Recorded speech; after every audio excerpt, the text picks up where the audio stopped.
Hello everyone, welcome back to my channel Babita Sharma online Sanskrit classes.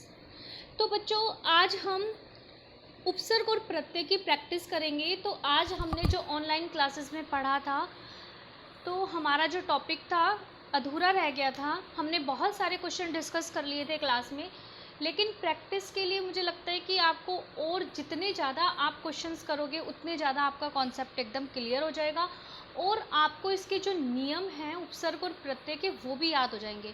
तो याद अगर आप करते हो तो ऐसे नहीं होते, लेकिन अगर आप प्रैक्टिस करते हो क्वेश्चंस की तो आपके वो सारे नियम आपको याद हो जाते हैं और फिर आपसे गलती भी नहीं होती है। तो चलो कुछ क्वेश्चन मैं आपके लिए लेकर आई हूँ, देखते हैं और आप मुझे बताना कि आपको उनमें से कौन से बिल्कुल एकदम सही आंसर आपको कितने क्वेश्चंस के आते थे, वो आप मुझे कमेंट्स करके बताना। तो क्वेश्चन शुरू करते हैं। पहला प्रश्न है आपका, अप उपसर्ग का प्रयोग किस शब्द में नहीं हुआ? ऑप्शन है आपके पास अपकार, अपवाद, अपरिपक्व और अपमान। तो देखो, आपको ये देखना है अप उपसर्ग। तो जब आप उपसर्ग करते हो तो आप ये देखो कि मूल शब्द उसका अलग होना चाहिए और उपसर्ग अलग होना चाहिए। तो अपकार का हम करके देख लेते हैं, इसमें अप उपसर्ग है और कार मूल शब्द है। सेकंड का देखते हैं, अप उपसर्ग है और वाद शब्द हो गया मूल शब्द। उसके बाद हमारा शब्द है अपरिपक्व। अब देखो, इसमें अ और प आ रहा है, लेकिन अ अलग है और परिपक्व शब्द अलग है, ठीक है। और हमें ढूंढना है अप।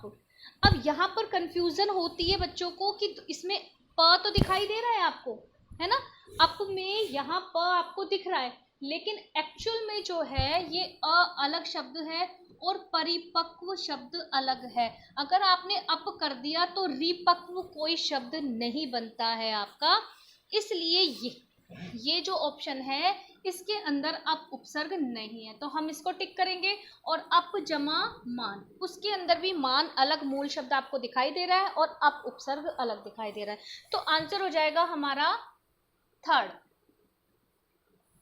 ठीक है। अब नेक्स्ट देख लीजिए,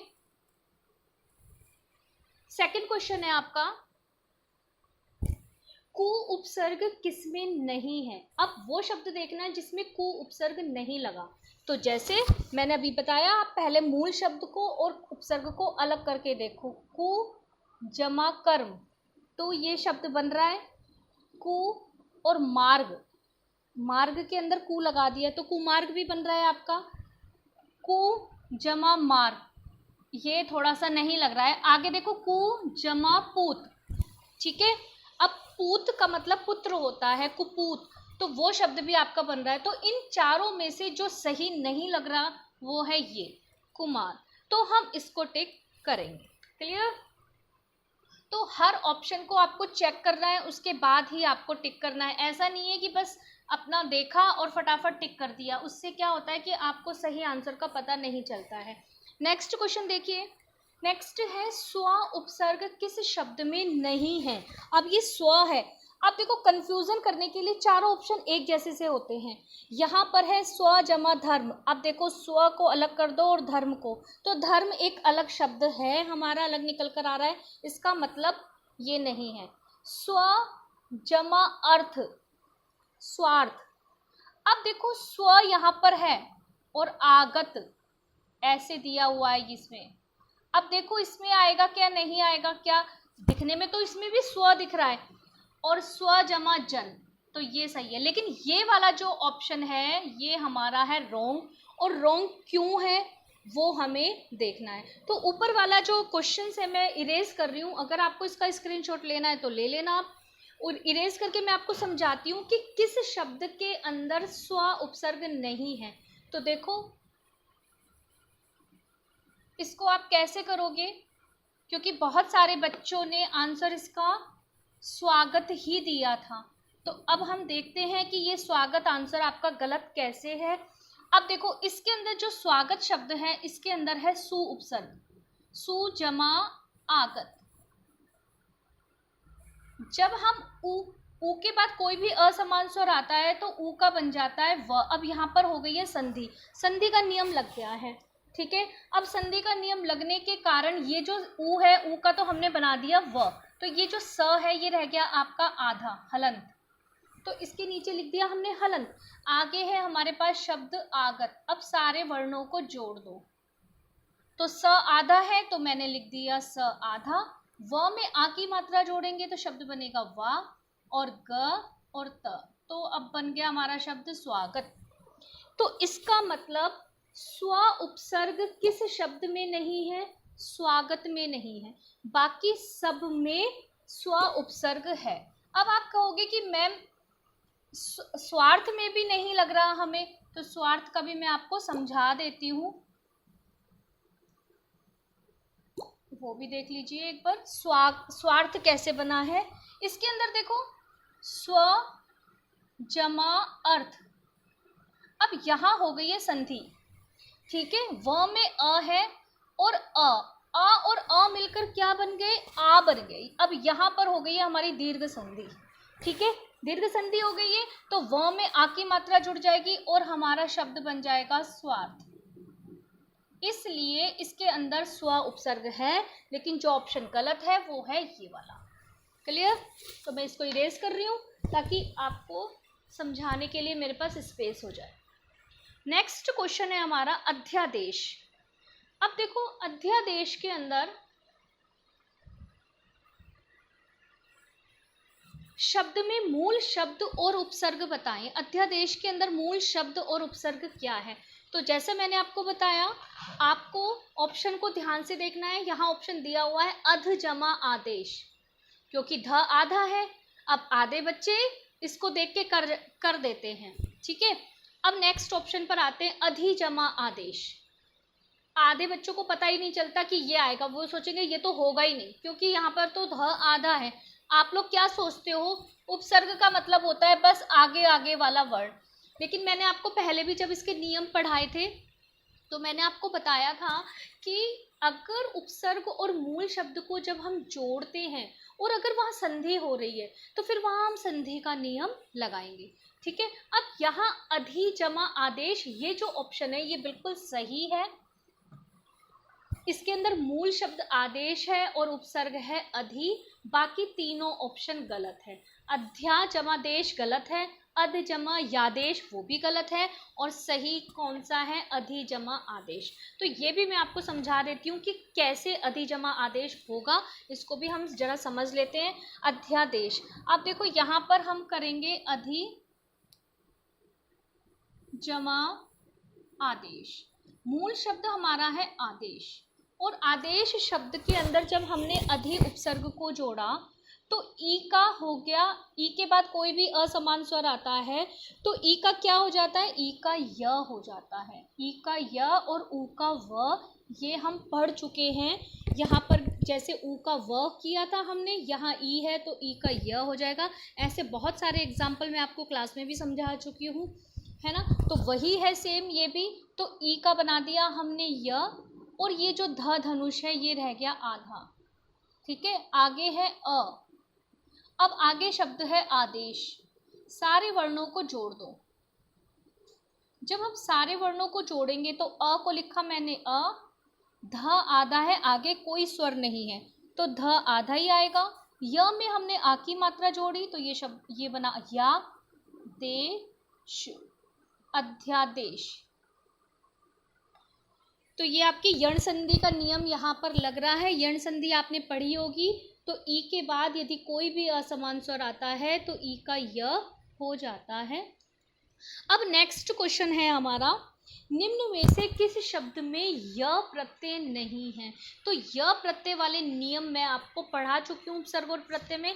अब देखते हैं य प्रत्यय नहीं है। अब देखो चार ऑप्शन एक जैसे दिए हुए हैं आपको, सौंदर्य, माधुर्य, शौर्य और भारतीय। लास्ट में सब में य आ रहा है, ठीक है, सब में य आ रहा है।